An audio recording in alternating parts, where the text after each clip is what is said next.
저기야 조명희. 출전 조선지강 61. 1926년 11월. 생활난 직업난으로 수년을 시달려왔다. 이 공포 속에서도 값없는 생활, 무의한 생활로부터 흘러나오는 권태는 질질 흐른다. 공항에 한 죄를 넣으면 권태, 또 한 죄를 넣으면 권태. 생활, 먹고 사는 일이라는 줄에 마수 모양으로 정신없이 끌려가다가도 곤한 잠을 깨치고 성난 눈을 번쩍 뜨듯이 지지한 자기의 꼴을 휙 돌아다 볼 때, 이게 다 무슨 생활이란 것이야? 네가 참으로 생활다운 생활을 하려면 지금 네 생활을 저렇게 값없이 만드는 현실, 그 속을 정면으로 파고 뚫고 들어가서 냅다 한번 부딪혀보든지 어쩌든지, 밤낮 그 늘어진 개꼬리 모양으로 질질 끌고 가는 생활의 꼴이란 것은 참 볼 수 없다. 차라리 망골편으로 기울어지려건 대가당이 되거나 위로 올라붙든지 아래로 떨어지든지 할 것이지, 여름날 새불알 모양으로 축 늘어져 매달린 생활, 이 모양으로 폭백을 하고 싶다. 10년 만에야 능참몽 하나 얻어 걸렸다는 격으로 신문 기자라는 직업을 겨우 얻어가지고 이제는 생활 걱정의 짐은 좀 벗으려니 하였으나, 또한 마찬가지로 생활나는 앞에 서서 가고 권태는 뒤 서서 따른다. 11시가 지나서 신문사 입문 대뚜리에 무거운 발을 턱턱 올려놓았다.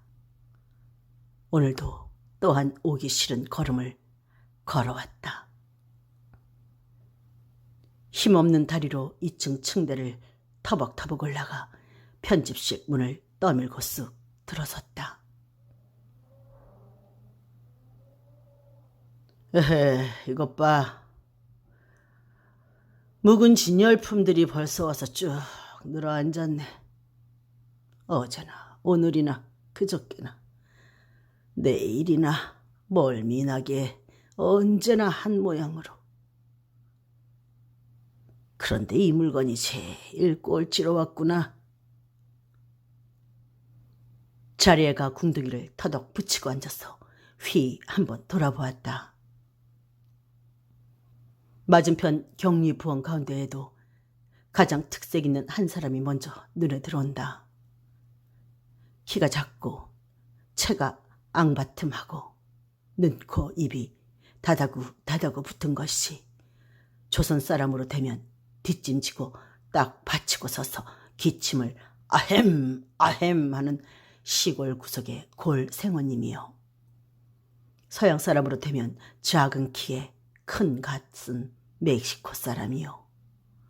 짐승으로 되면 고슴도치요. 물건으로 되면 장방울이다. 장방울로 일생을 대굴대굴 굴러가는 것도 갑갑한 일이라고 생각하였다. 맞은편 정치부 의자에 앉은 부장. 장이란 글자부터 밉다. 어쨌든 신수가 멀끔하고 살이 부둥부둥 찌고 미련한 눈지, 투미한 두 볼과 입, 이것도 도야지다. 도야지 가운데에도 뗏물 벗은 귀족, 자작이나 남작의 쥐쯤 되는 도야지다. 도야지로 세월을 먹어가는 일도 기막힌 일이라고 생각하였다. 그 밖에 또 누구. 문 여는 소리가 빠드득 나며 영옥국에 있는 부원이 하나 들어온다. 딱 벌어진 어깨, 새까만 얼굴, 홀쭉한 키 맵시에 깡똥깡똥하는 걸음체가 마치 두 손을 마주치며 띠라따따 하고 깡총깡총 뛰노는 사람 같다. 아마 이 사람이 그런 것도 가끔 하는 것 같다. 아니, 그보다도 마음씨가 늘 그 모양으로 깡총깡총 하는 듯 싶다. 소반 위에서 재주 넘는 인형이 아닌다며야 띠라따따로 언제나 이 대지 위에서 뛰기만 하는 것도 딱한 일이라고 생각하였다. 또 누구누구 네모난 상자 속 같은 이 방 안에서 우물우물 하는 것들 모두 왜 이 모양들이요? 수채에 내어던진 썩은 콩나물 대가리 같은 것들이. 이 시대 이 사회는 수채일까? 더구나 이 신문사아니. 그러나 이 콩나물 대가리들도 기발한 경우 기특한 일을 하게 될 때는 썩은 콩나물 대가리가 아니고 펄펄 뛰는 훌륭한 창조, 아니 인간이 될 것이다. 때는 이때 우리에게 자유와 행복을 달라. 그렇지 않으면 죽음을 다오 하는 호령 밑에 나아가라 자유 평등을 위해 앞으로 할 때가 된다면 이 인간에게도 영광의 피가 끓으리라. 이네들의 앞에도 갠 하늘이 열리리라. 또는 넓고 갠 봄, 들 위에 햇빛이 널릴 때 걸랑은 이해 없이 모이자꾸나. 봄잔치하러 모이자꾸나. 봄춤을 추러 모이자꾸나 할 때에는 동무여, 내 손은 너 잡아다고 네 손은 내가 잡자 할 수도 있을 것이다.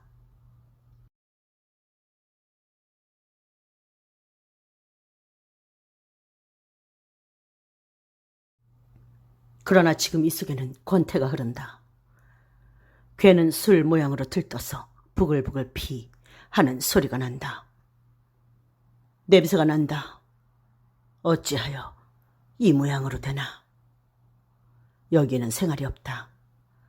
생활의 기초적 조건이 되는 경제가 사회적으로 또는 개인적으로 파멸이 되었다는 말이다. 따라서 다른 생활도 파멸이 되었다는 말이다. 이 땅의 지식계급, 외지에 가서 공부 꽤나 하고 돌아왔다는 소위 총준 자제들 나갈 길은 없다. 의당이 하여야만 할 일은 할 용기도 힘도 없다. 그것도 자유롭게 사지 하나 움직이기가 어려운 일이다. 그런 가운데 뱃속에서는 쪼르륵 소리가 난다. 대가리를 동이고 이런 곳으로 디미러 들어온다. 그러나 또한 신문사란 것도 자기네들 살림살이나 마찬가지로 엉성하다. 봉급이란 것도 잘 안 나온다.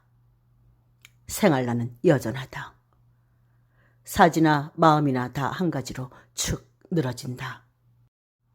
눈만 멀뚱멀뚱하는 산 진열품들이 축 늘어앉았다.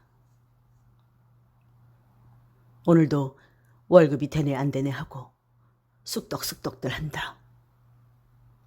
월급이라고 맛본 지가 서너 달 되나 보다. 간부통인 기자 하나가 앞으로 서슴서슴 걸어오며 오늘도 월급이 안 되겠다네. 일할 마음도 없이 조는 듯 생각하는 듯 하던 나는 이 소리에 정신이 펄쩍 났다. 무의식적으로 얼른 그 사람의 얼굴을 한번 쳐다보고는 다시 고개를 푹 숙였다. 낭망이 와서 가슴을 지그시 누른다. 집 일이 눈앞에 휙휙 지나간다. 사실 오늘 아침에도 시덥지 않은 연극을 한바탕 치르고 온 터이다. 이른 아침에 나 사는 집 문간에는 야단이 났다. 그 야단이라는 것은 다른 것이 아니다. 뻔히 사람이 안방 건너방에 꽉 들어서 사는 집에 난데없는 이삿짐이 떠들어온다. 사람 들어있는 집에 온다 간다 말없이 이삿짐이 웬 이삿짐이란 말이오. 안 돼요. 못 들어오. 하고 대문 안으로 들어오려는 이삿짐을 막았다. 집주인이 가라니까 왔는데 남의 집에 사글세로 들어있는 사람이 무슨 큰 소리란 말이요. 큰 소리? 사글세로 들어있든지 어쨌든지 내가 들어있는 다면 안 돼요. 어디 봅시다. 하고 이사 올 사람은 어디로 달려간다.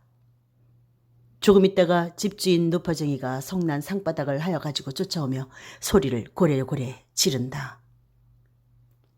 남의 집을 새 들어가지고 넉 달치나 새를 떼먹고 낯짝이 뻔뻔하게 들어오는 이삿짐을 막다니 이런 수가 있나? 이런 도적의 만보가 있담? 아, 여보, 당신이 경우를 타서 말을 순순히 한데도 내 맘 돌아가는 대로 할 터인데 그렇게 고향만 떨면 일이 잘 될 듯 싶소? 무엇이 어째? 내 맘대로? 그것부터 도적의 만보가 아니고 무엇이냐? 이 말끝을 마치 기적의 끝소리 내어 뽑듯 길게 지르며 악을 쓰며 내게로 달려든다. 대번에 발길로 질러 죽이고 싶은 생각이 펄쩍 나다가도 소위 교양 있다는 문화인이라는 가면 아래에서 이 인조 병신은 속을 꿀꺽꿀꺽 참고 있다가 여보, 나는 내 맘대로 할 터이니 당신은 당신하고 싶은 대로 하오. 하고 대문을 닫아 걸고 들어와 방에 누웠다. 대문짝이 왈칵 자빠지는 소리가 들린다. 그 옆에 섰던 우리 집 옆에 내하고 집주인 노파하고 싸움질이 나는 모양이다. 이년저년 소리까지 들린다. 나는 건넌방에서 꼼짝 아니하고 누워있었다. 이삿짐은 들어온다. 안방으로 마루로 그뜩 쌓인다. 안방에 누워있던 병문은 건넌방으로 쫓겨나온다. 우리 집 옆편네는 달려들어 망신당한 분풀이를 내게 하려든다. 사내라고 돈을 얼마나 때깔좋게 벌어들이면 옆편네를 이런 고생살이 끝에 망신까지 시킨단 말이야. 그렇지 않아도 민망한 생각이 나던 터에 이 말에는 그만 역증이 난다. 이 애끼 망할 개집년. 사람의 속을 몰라도 분수가 있지. 소새끼 같은 개집년. 이렇게 하고 사는 것도 호강인 줄만 알아라. 저쪽의 발악은 더하여 간다. 참다 못하여 그만 발길로 한번 걷어 질렀다. 자빠지며 하는 소리다. 개집을 굶기고 헐벗기는 대신에 밟아 죽이려 드는구나. 계집의 잔 사설, 새 새끼의 울음소리, 어머니의 걱정소리, 아우성판이다. 나는 그만 밖으로 나오며 혼자 한 말이다. 에키, 이 조선 땅 젊은 놈의 썩는 속을 누가 알까? 저기 가는 저 소나 알까? 이것도 건태를 좋아시키는 한 흥분제인가? 말하자면 처음에는 이따위의 씁쓸함한 가난살이 맛도 자기 생활의 훌륭한 체험이요. 또는 정신상에 무엇을 얻은 것도 같아서 고통의 주먹이 와서 때릴 때마다 그것을 신성시하고 경건한 마음씨로 대하여 나가려 하였다. 그러나 그것도 찌들기만 하니까 나중에는 그만 몸과 마음이 까부러져 가기만 할 뿐이다. 이러다가는 큰일 났다. 이 까부러져가는 권태 속에.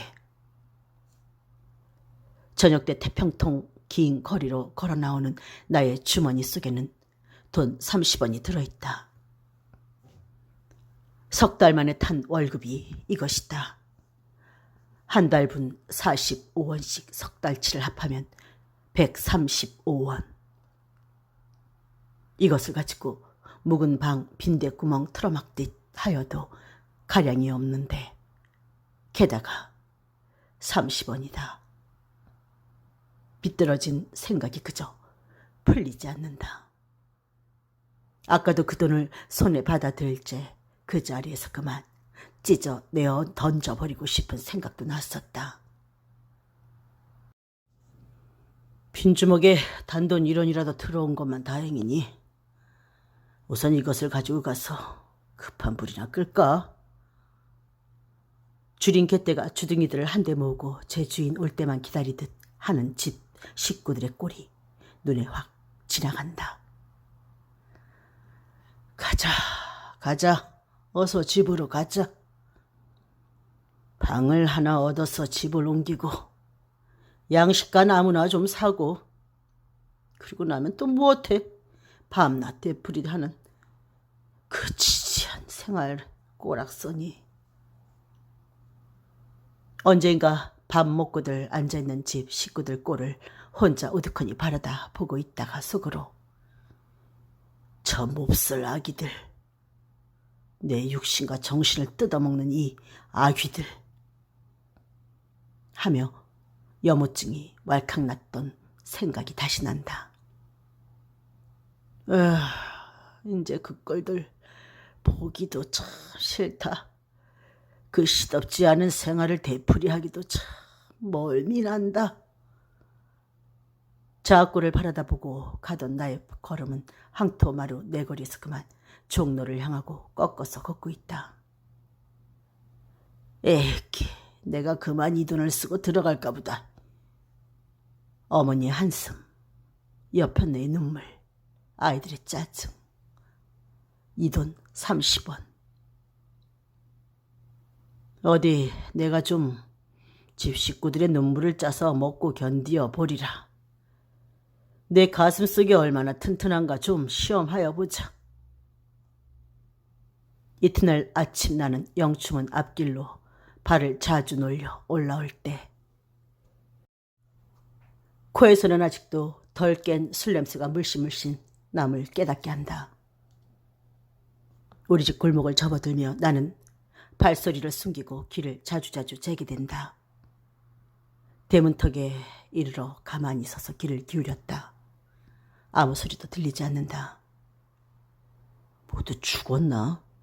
죽지는 아니하였어도 굶어 늘어져서들 누웠나? 쑥 들어가 보니 늘어지기는커녕 멀쩡하니 짓거리고 앉아있다. 다만 여편네란 사람이 의심난 눈으로 나를 훑어본다. 간밤에 어디서 자고 왔느냐는 의미인가 보다. 주머니 속을 뒤져보니 쓰고 남은 돈이 얼마 들어있다. 내가 밖으로 쫓아나가 쇠고기 2근 사서 들고 쌀 1마를 사서 들리고 아이들 줄 과자도 좀 사가지고 들어왔다. 왜? 쌀은 그렇게 적게 팔고 고기는 많이 샀어? 하고 말하는 여편네는 기쁜 빛이 얼굴에 넘친다. 아마 내가 돈이 많이 생긴 듯 싶어서 그러는 모양이다. 이태껏 칭얼대기만 하였으리라고 했던 아이들도 새로운 활기를 얻어 방 안에서 뛰논다.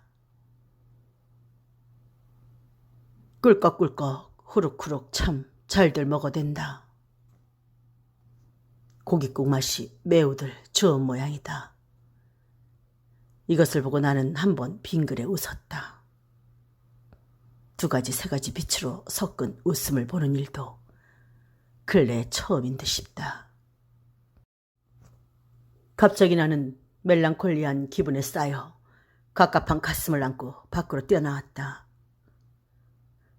바깥은 날이 몹시 흐리었다.